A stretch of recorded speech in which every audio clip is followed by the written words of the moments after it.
Hey everyone, in this video I'm going to show you how to get input from a user in Python.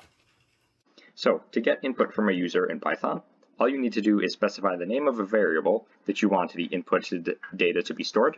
So I'm going to get the user's name, although you can get whatever data from the user that you want. And we're going to say name is equal to input, and then double parentheses. And then within the parentheses, you can optionally include a message to be displayed to the user so that they know to enter some input.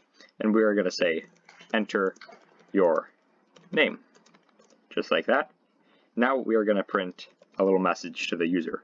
We are going to say hello plus name. Save the program, come over here and run it. It says enter your name, and I'm going to say Jamin Coder, and it says hello Jamin Coder.